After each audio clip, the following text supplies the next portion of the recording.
I've had one of those weeks where it could have gone another way. And I didn't know about it till well after it happened. And sometimes God keeps stuff from you till he knows you're ready to handle it.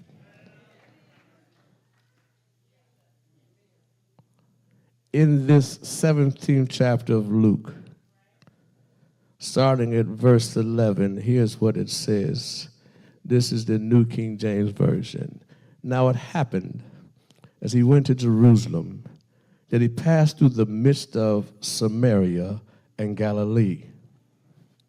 He goes through foreign territory on his way to Jerusalem. Then as he entered a certain village, there met him 10 men who were lepers, who stood afar off. And they lifted up their voices and said, Jesus, Master, have mercy on us. So when he saw them, they were afar off. He said to them, go show yourselves to the priest. And so it was that as they went, they were cleansed. Don't miss where they got cleansed. And one of them, when he saw that he was healed, he's healed. They went and got cleansed, and he was healed. Returned, and with a loud voice, glorified God. He must have been on the praise and worship team. And fell down on his face at his feet, giving him thanks. And he was a Samaritan. He was a foreigner. He wasn't from that country. So Jesus answered and said, were there not 10 cleansed, but where are the 9?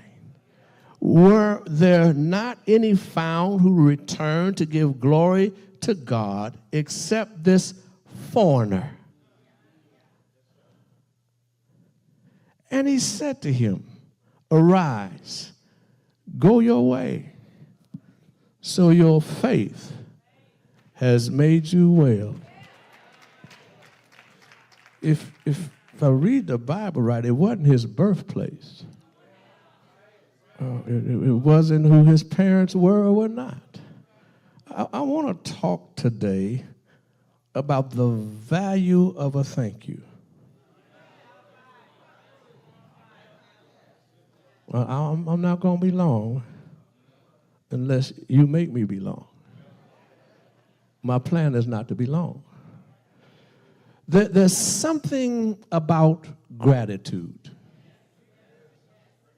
that goes deeper than just having good manners.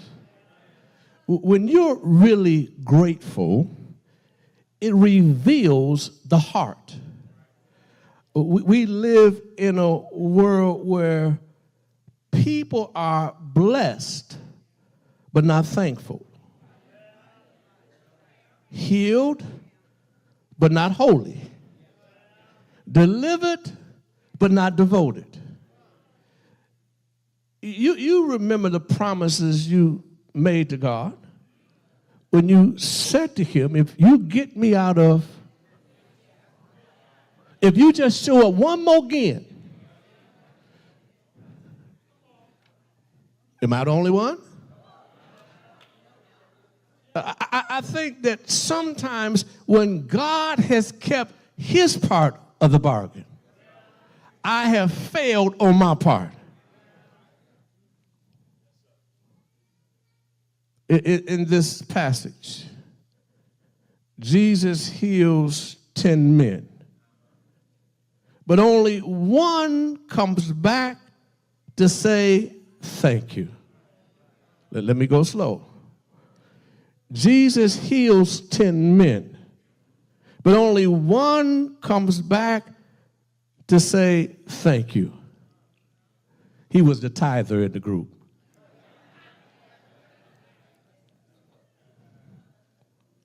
%90 did not show gratitude.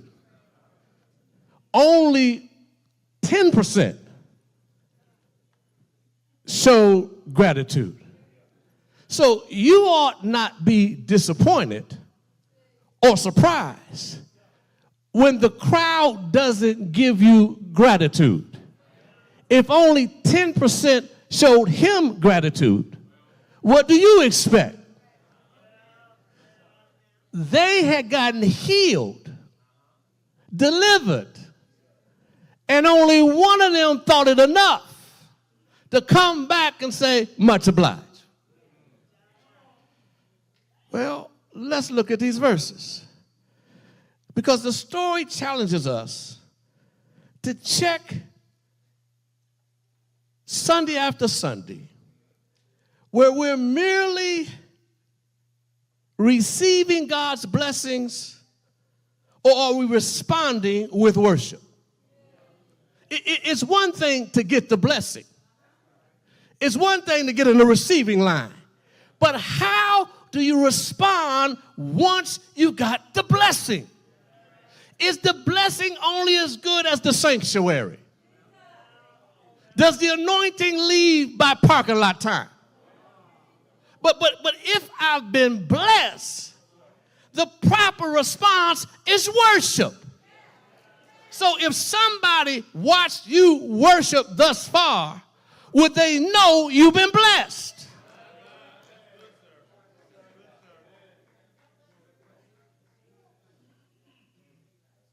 You've already checked the time.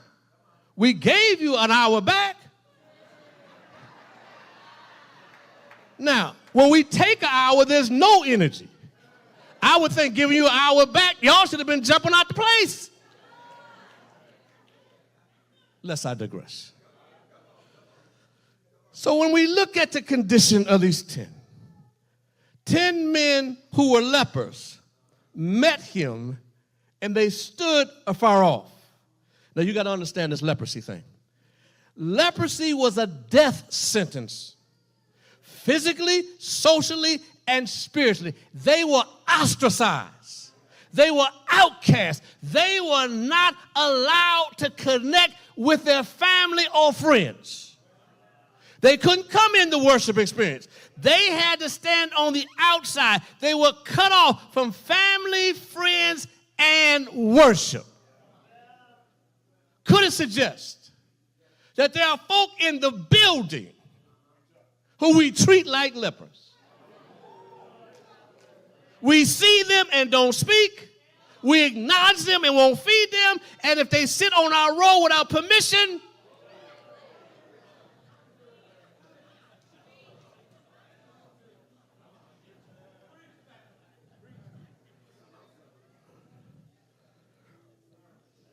the text says, they stood afar off. But watch this.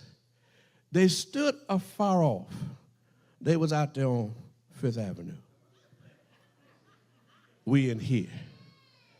And still called out to Jesus. Don't miss this. Even though there was distance who separated their person, they raised their voices loud enough that Jesus could hear them at a distance.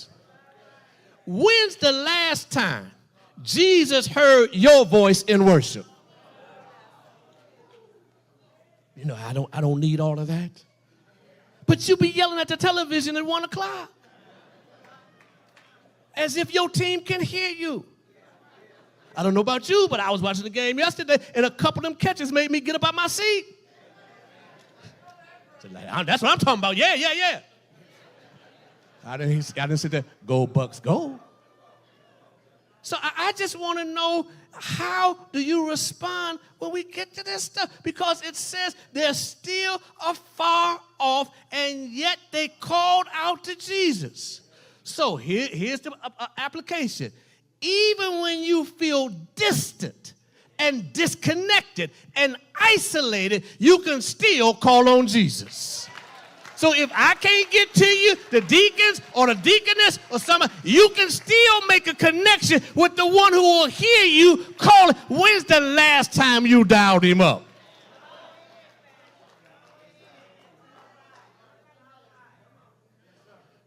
They was in a distance. They cry out. Now watch this now. They're foreigners. Jesus, Master, have mercy on us. You missed it. Even though they were foreigners, they were willing to submit to serve him. They called him Master.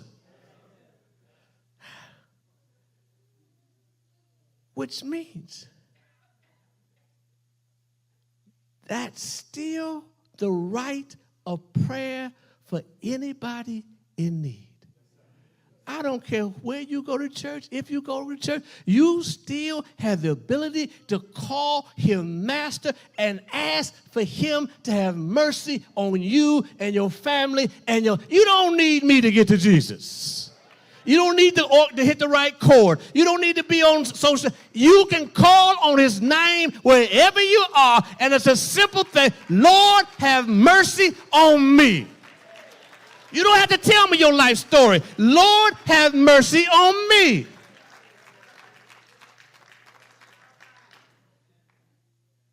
So what's getting in the way of you getting some mercy?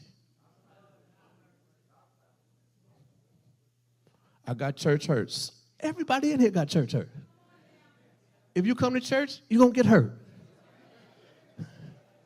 That's why we have to pray for mercy. They hurt my feelings. Your job been hurting your feelings 30 years and you ain't missed a day.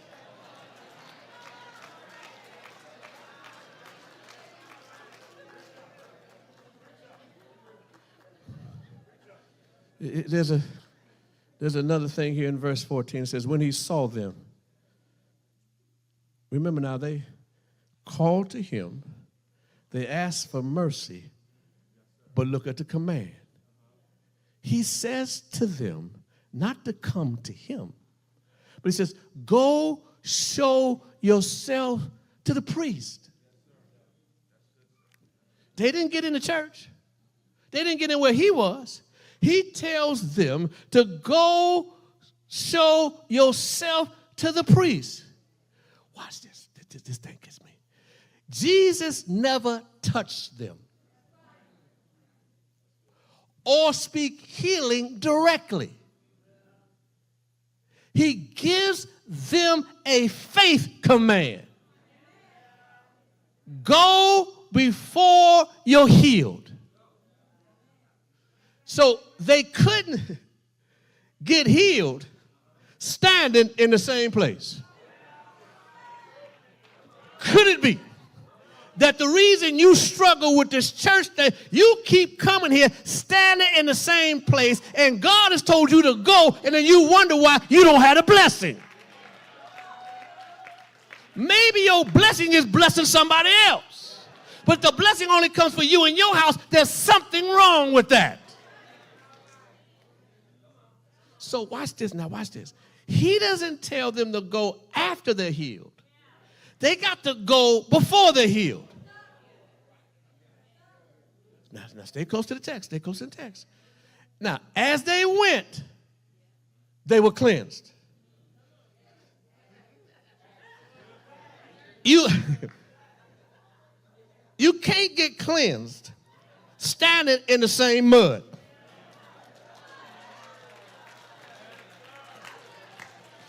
Lord, fix it. Here's what God says. Move. In order for them to get cleansed, they had to move. So in your spiritual maturity, in your spiritual growth, have you moved from a kindergarten faith since you joined the church? Or do you only think God can meet you in the seat you sit in every Sunday?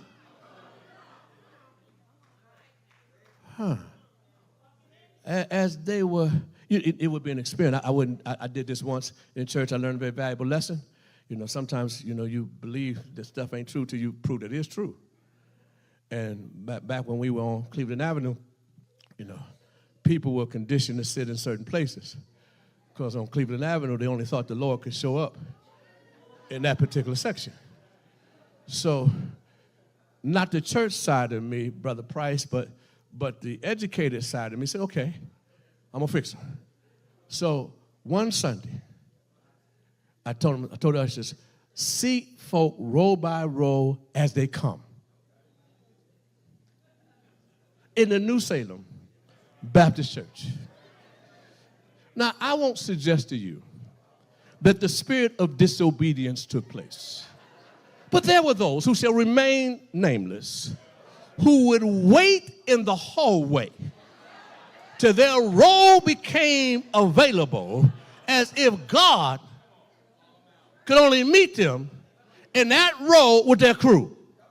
Now, if you haven't matured since then,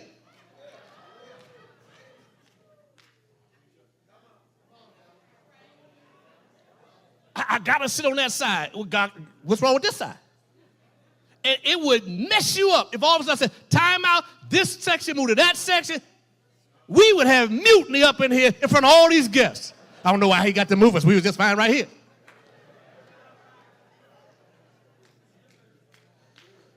I can only talk about the New Salem Church. As they went, they were cleansed. So here's the lesson.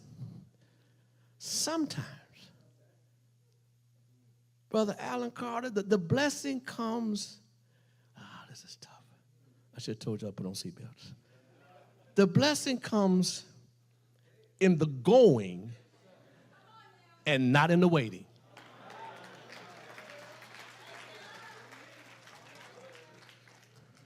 Now, I'm getting ready to go deep for you real deep Christians. Here's a secret. If you really are demonstrating faith, it obeys before it sees the results.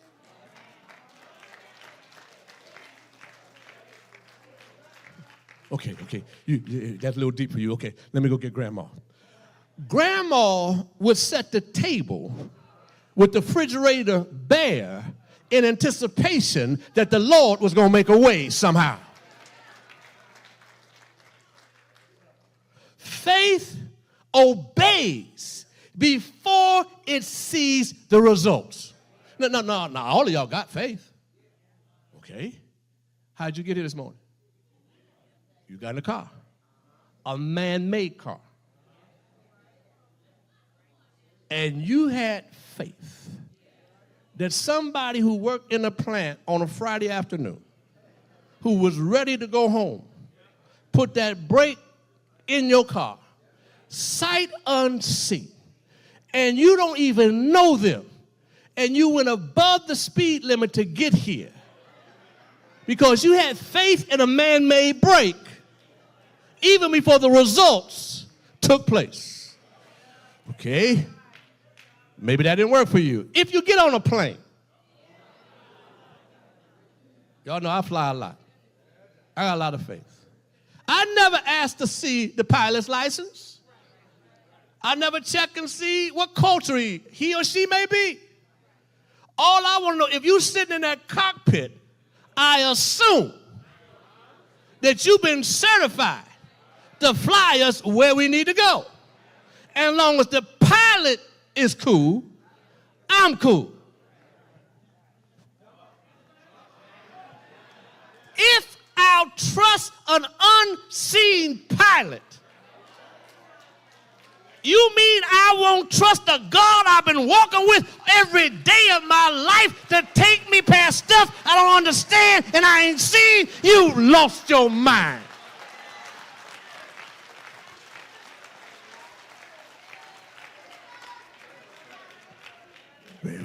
Well, I don't know. I know you don't know. None of us know.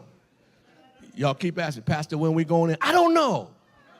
Before Jesus comes back, hopefully, if not, it won't be an issue.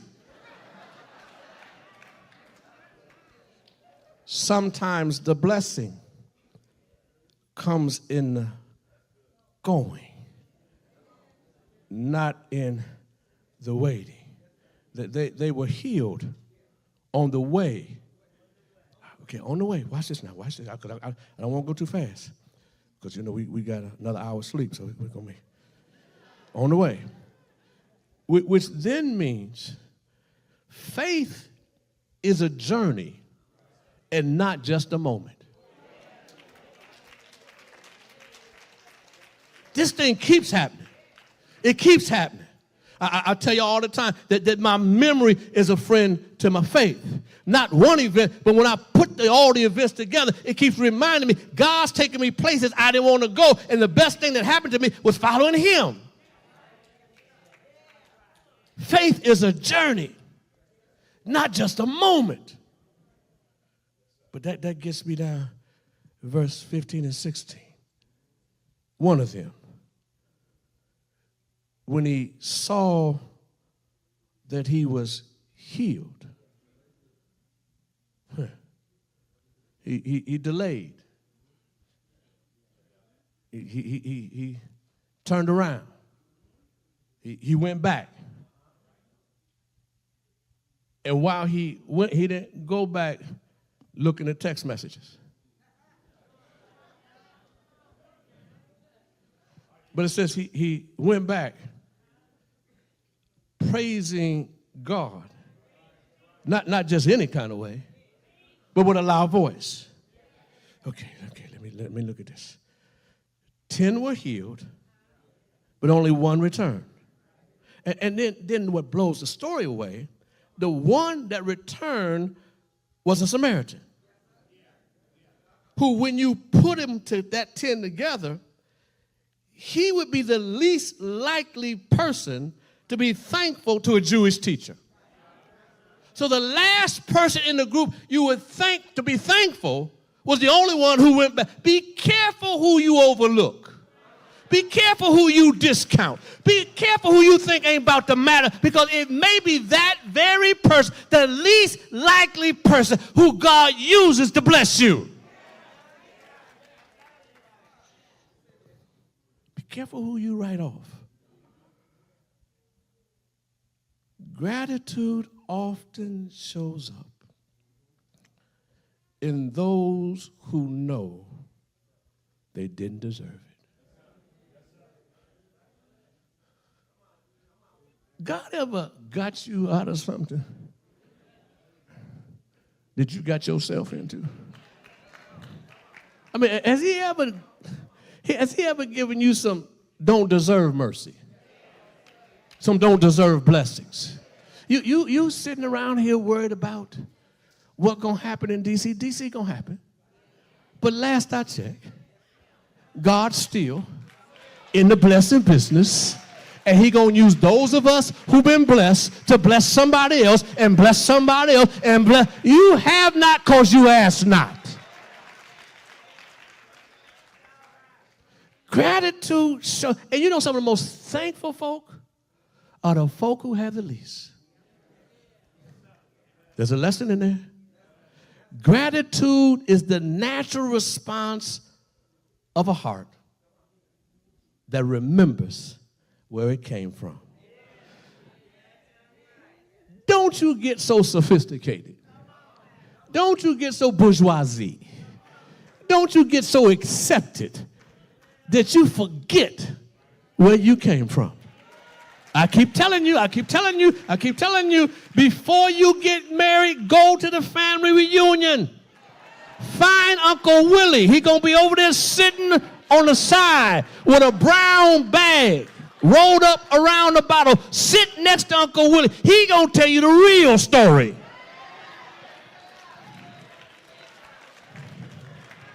Everybody got an Uncle Willie. I got 2 of them in my family. Folk pretending. But when I'm grateful,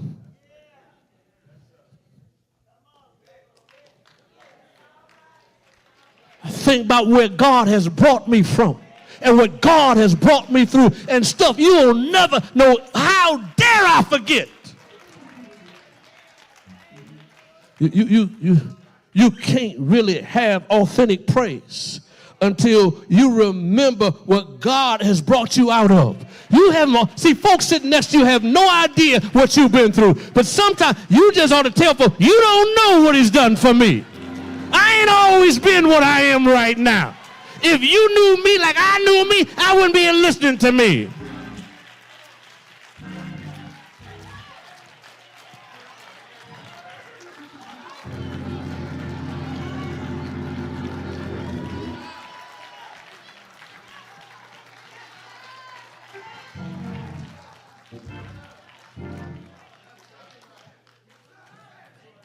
Whew.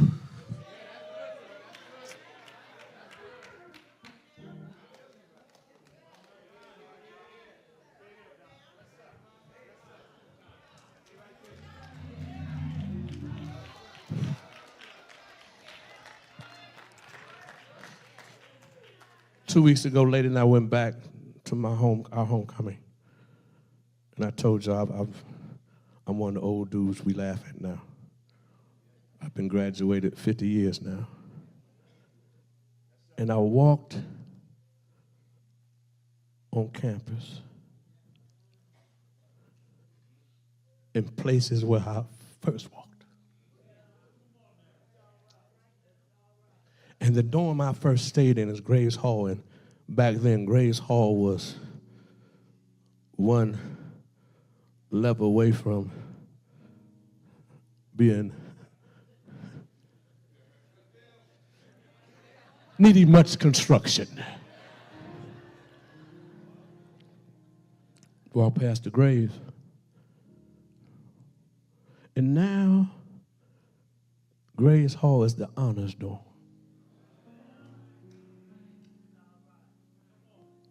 With it, what I thought should have been condemned.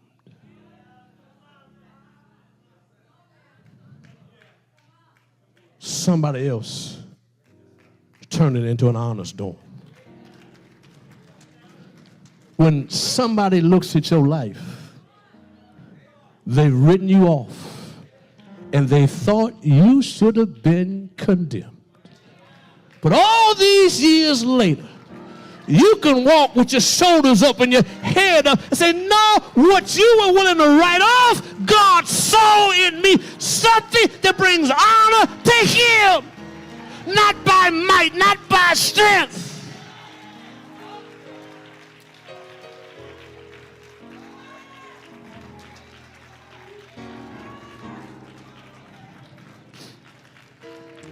Let's close this in verse 17.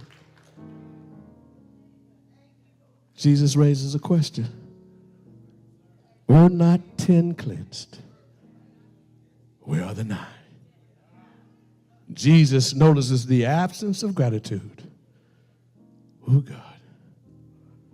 9 received the gift, but only 1 honored the giver. How many times have we shortchanged God because we fell in love with the gift and forgot about the giver? And this question, where are the 9? Still echoes today. Churches still are full of folks who receive gifts, but won't share the gift with others who need their gift. What's the lesson? God keeps count of blessings and thank you. May you enjoy the miracles, but don't forget the master. Don't make your blessing or allow your blessings to make you forget the blesser. Well, almost time to go. Brunch will be on in just a few more minutes. Verse 19. And he said to him, rise and go your way. Your faith has made you whole. Don't miss this. Don't miss this. Don't miss this. The 9 were healed, but only 1 was made whole. Could you be healed and not whole? Healing changed his body, but gratitude changed his life. How dare I stop at just thanking him without realizing, oh, I don't want to just be healed, I want to be made whole.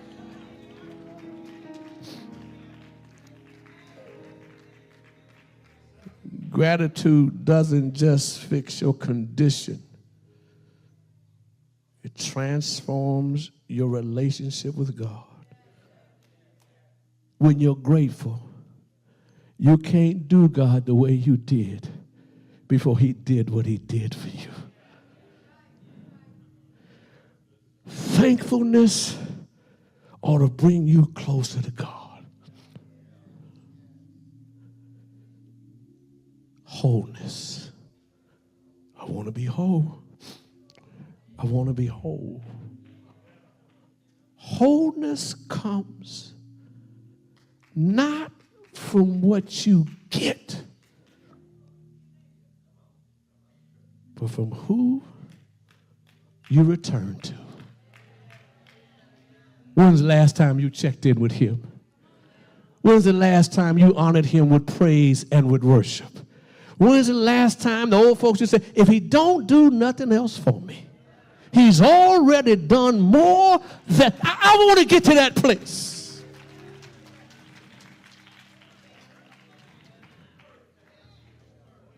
So what are your takeaways today?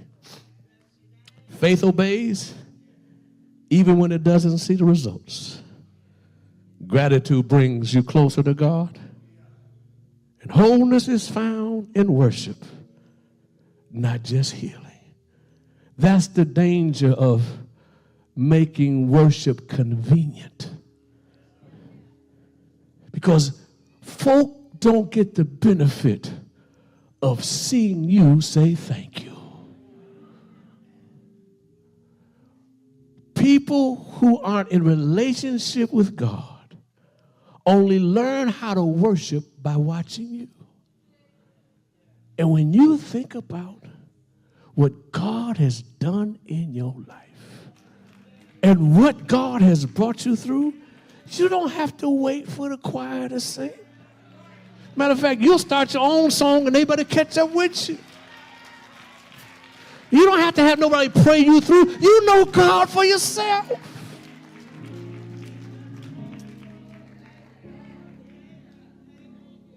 I told you my week could have gone real different.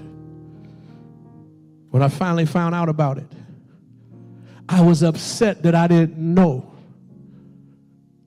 And then God had to put me in check. He said, even if you would have known, wasn't nothing you could do. All you can do is thank me for doing what I knew you couldn't do and sparing what I know you couldn't spare. I knew your heart.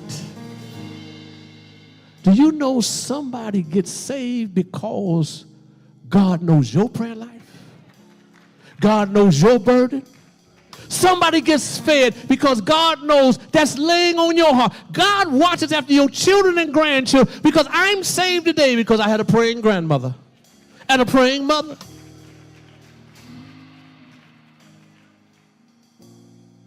The value of thank you.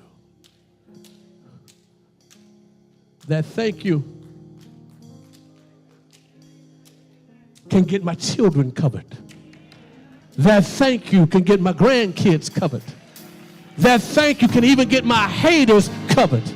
Thank you is a valuable thing. God, if God's got it, what you worried about?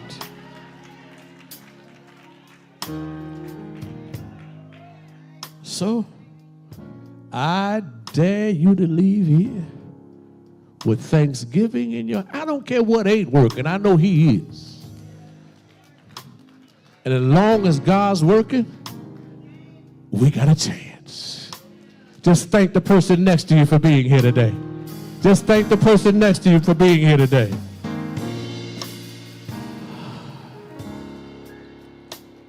There's somebody here today who needs to make a decision for Christ. Thank you, Mayor, for being here. All right, praise you. Thank you. Y'all give the mayor a hand as he has to leave.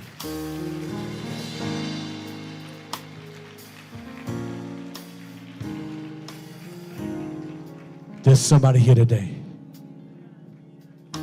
who's a thank you away from being blessed today. You're a thank you away for God answering. You've been trying to do this thing on your own, and God's already got it fixed. Trust God when you can't see him. If I haven't learned anything through this refresh process, sometimes it's just stuff I got to let him have. Even though I don't know how it's going to work out, I just know he's working on our behalf. So my question to you, will you trust God today? Not Pastor Troy, not New Salem. Will you trust God today? It's your day, it's your hour, it's your moment, yours. There's something special about you. You're God's child. You are marvelously and wonderfully made, and that your soul ought to know right now. Nobody can take from you what God has given you. What you gonna do? What you gonna do? If you move, I'll meet you at this altar. Are you sure? You don't have to ask anybody. That's between you and him.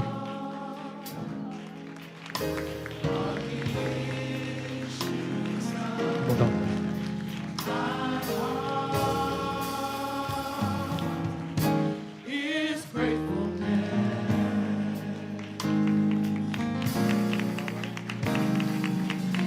You ought to be more excited than that. Grateful? Is there somebody else? Trust God today. You don't have to have all the answers. He doesn't want a religion, he wants a relationship. He wants you to get to know him because he already knows you. Will you trust God with the bad stuff? With the stuff you hope nobody will find out? Will you trust him? Come on, daughter.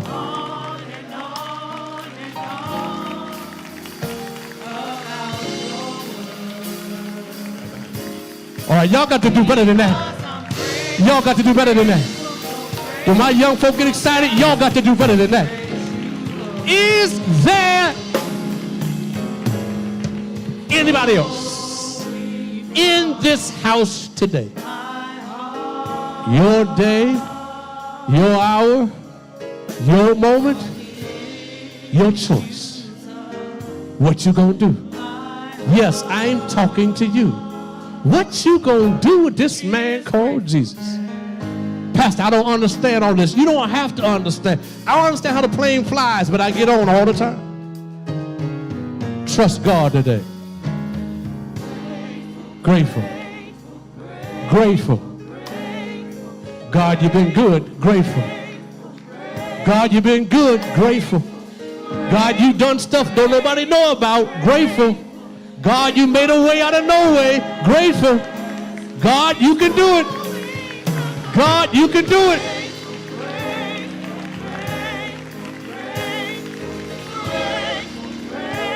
Come on, come on, come on. Come on, just whisper to the person next to you. If you want to walk, I'll walk with you. If you want to walk that aisle, I'll walk it with you. Come on, daughter. If you want to walk, come on, come on. Is there another today? Not tomorrow, not next week, right now. This is your moment. This is your time. It's your time. It's your time. It's your time. It's your time. I dare you to come claim.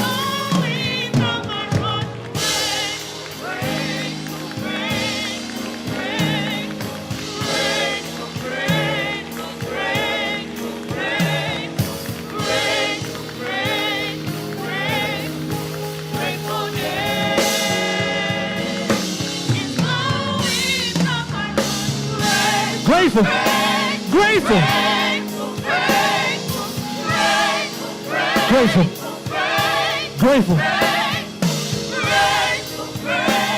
Grateful.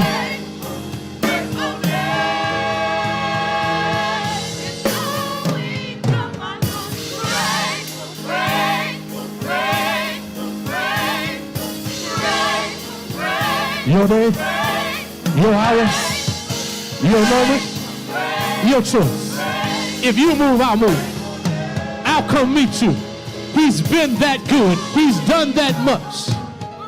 The greatest thing I can do is introduce you to the one who made a difference in my life, to the one who forgave me of my stuff. Come on. Come on. If you only knew how much better it is on this side. If you only knew how much better it is.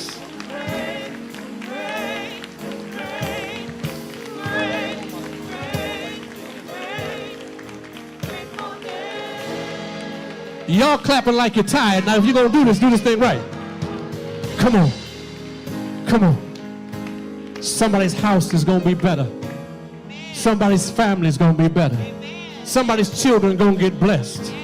Because today a mother or father decided, you know what? God, for you I'm going to live, and for you I'm going to die. Flowing. Flowing. I'm watching you struggle. And I'm pleading with you with everything that's in me. You don't have to leave here the same way you came. God can do it. He won't make you perfect, but he will give you forgiveness. And that forgiveness thing is a power. When you learn to forgive you of you, you're a bad person. Trust God today. Trust God today. That relationship's not going to get fixed as long as the two of you keep trying to fix it. Step back, step out the way, put God in the middle, and watch. And say, you know, today we're going to surrender this thing to him. Now unto him who is able.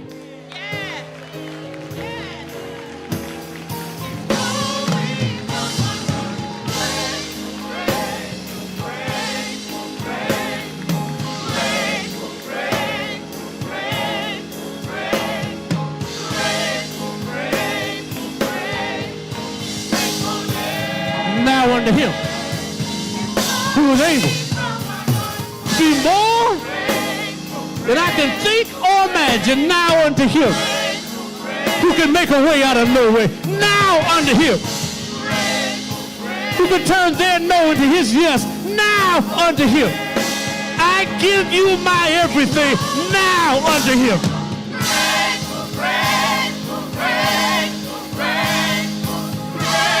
Been that good, done that much. I dare you to be grateful in this house. I dare you to be thankful in this house.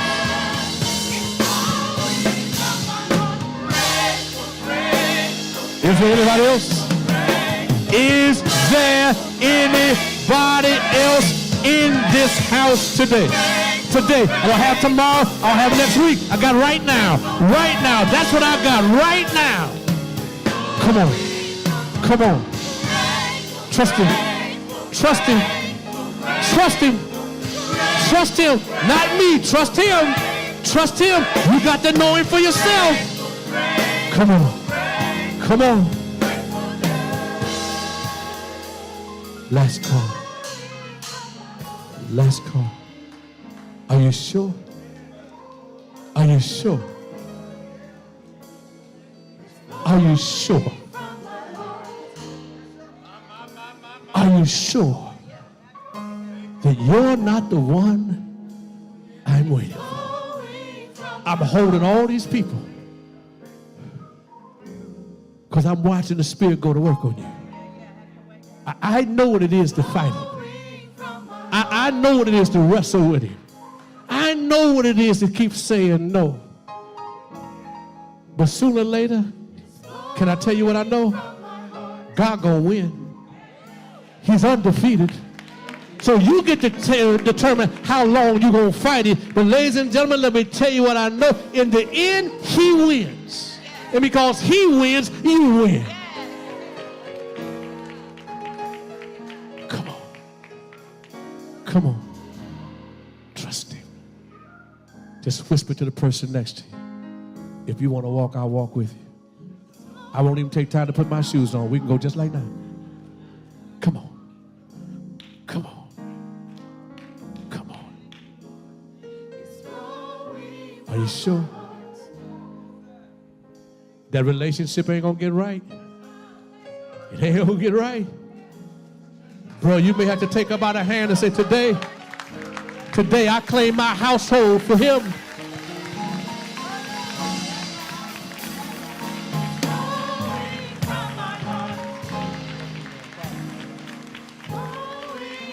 Come on, let's celebrate.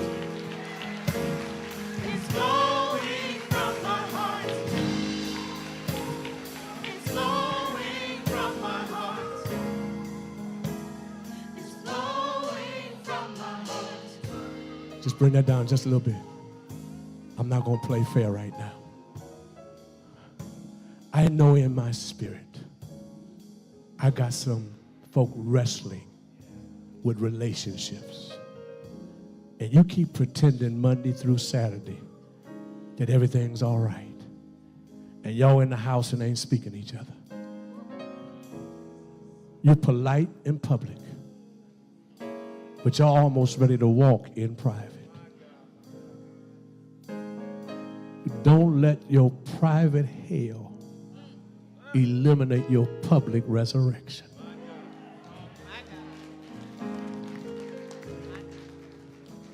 Always tease the lady. We've been married 50 years now. And I believe that at least 2 days, she probably didn't want to be married to me in 50 years. But you want to know the truth? The only way we've made it.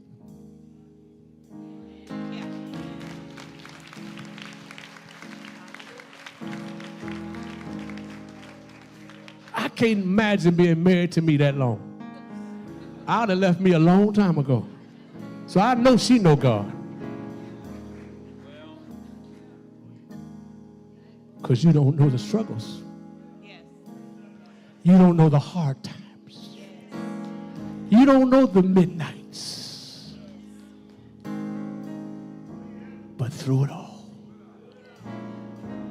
But through it all. Let me recommend my friend. His name is Jesus. And he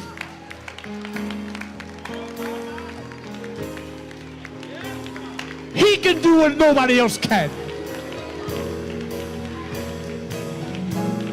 Is there anybody else today? Come on, daughter.